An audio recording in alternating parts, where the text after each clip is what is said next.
comparten un mismo deseo, que no es otra cosa, que la vida triunfe, que nuestra vida sea fecunda. María nos lo muestra claramente cuando corre, presurosa, a esa montaña de Judea, a visitar a su prima estéril, a ese pueblo que la tradición llama Incarén, que es ese valle de la fecundidad, de la abundancia, que figura de la gracia que se derrama en nuestros corazones, en el Espíritu Santo, pero que nosotros muchas veces no acogemos porque no alcanzamos a comprender lo que ocurre en nuestras circunstancias y entonces agitados creemos que nos falta tiempo, que necesitamos hacer muchas cosas y como María de Betania, su hermana Marta y su hermano Lázaro, nosotros también tenemos que descubrir, como el Señor le dice a Marta, que hay una sola cosa importante, una sola cosa necesaria, que María de Betania sabe escoger y no se le quitará, y que nuestra Madre Santísima fue la primera en manifestar plenamente, porque ella es el fruto de ese Carmelo, esa flor bella del Carmelo, esa hermosura del Carmelo, porque durante siglos ese pueblo de la primera alianza, en medio de todas las tribulaciones, encontró en María a la doncella dócil, que es el signo que prometió el Señor a través del profeta Isaías, como nos dice el capítulo 7, versículo 14. La doncella concebirá y dará a luz un hijo, y le pondrán por nombre Emmanuel, que es Dios con nosotros, y es Jesucristo. Y entonces, ese trabajo que nosotros tenemos que hacer para crecer en la fe, como el Señor nos dice en el capítulo 6 de San Juan, ante la pregunta cuando Jesús les habla del pan vivo bajado del cielo, y ellos le dicen, ¿qué tenemos que hacer? ¿Qué trabajo tenemos que hacer? Y el Señor responde, que crean, que creamos en Él, y para eso Él mismo nos da el don de la fe. Pero nosotros tenemos que hacer el trabajo para crecer en la fe.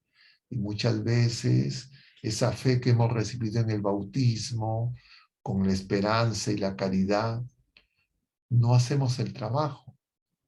Y entonces crecemos en experiencias del mundo, en el pecado, en las seducciones de las criaturas y de las cosas creadas. Y entonces sin fe fácilmente nos podemos dejar seducir, nos podemos dejar engañar, confundir. Y por eso es que María, que nunca fue engañada, que jardín cerrado, que es como un ejército en batalla, ella misma en ese escapulario nos da el delantal, para que nosotros en oración con ella podamos crecer en la fe, reconocer la presencia de su Hijo amado, dejarnos mover por el Espíritu Santo y así crecer en la vida verdadera, en la vida nueva, en la vida de hijos de Dios. Y el Señor que empezó la obra buena en el bautismo, con nuestra colaboración, con nuestro sí cotidiano, la llevará a término. Y así María,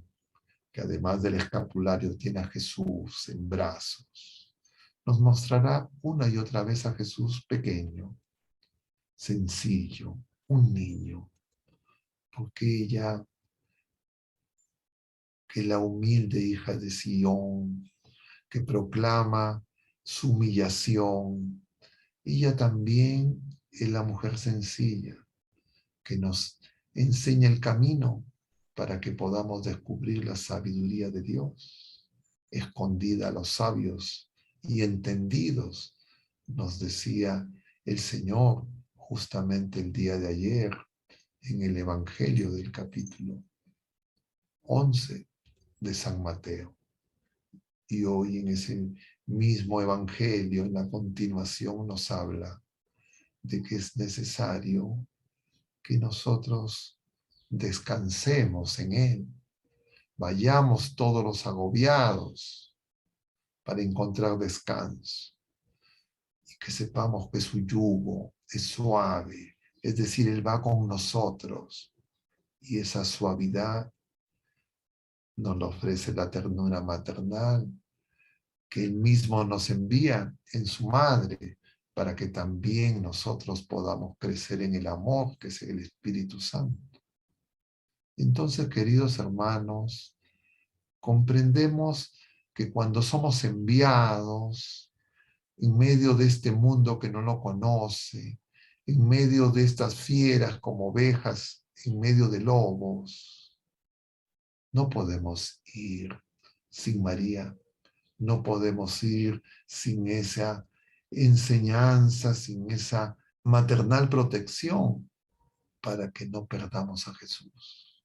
para que siempre acudamos a Él, porque ella una y otra vez nos lo recordará. Ella es esa luz suave que nos muestra ese resplandor que nos va a abrazar como a Pablo en medio de ese camino donde él creía que estaba haciendo la voluntad de Dios y que nos hará escuchar la voz del Señor, porque el Señor está a la puerta, llama y Él no deja de aleccionarnos con su palabra, de mostrarnos el camino, de corregirnos, de enseñarnos, para que mientras que peregrinamos no nos perdamos. Pero como sabe que estamos en medio de estas confusiones, nos ayuda con el auxilio maternal de María. Y por eso María, auxilio de los cristianos, consuelo de los afligidos, salud de los enfermos, corre siempre presurosa para hacer con nosotros, con la iglesia, con nuestras familias, ese camino. Queridos hermanos, solo de esa manera podremos enfrentar la prueba. Solo de esa manera, creciendo en la fe con firme esperanza y viendo la caridad en acto, podremos estar de pie como ella cuando llegue el momento de la noche oscura, cuando se manifieste de alguna forma en nuestra familia, en nuestras personas, la cruz, el dolor que nos puede desesperar, pero con ella comprenderemos que ese yugo suave y esa carga ligera, porque nuestra cruz, que el Señor no nos quita, sino que nos dice que es medicina que tenemos que llevar y cargar, pero que no la hacemos solos, porque Él mismo viene a llevarla con nosotros y por nosotros, y nos da María como consuelo. Junto a nosotros en oración invoca el Espíritu Santo, el otro Paráclito, para que nos llene de su amor y nos dé consuelo y esperanza.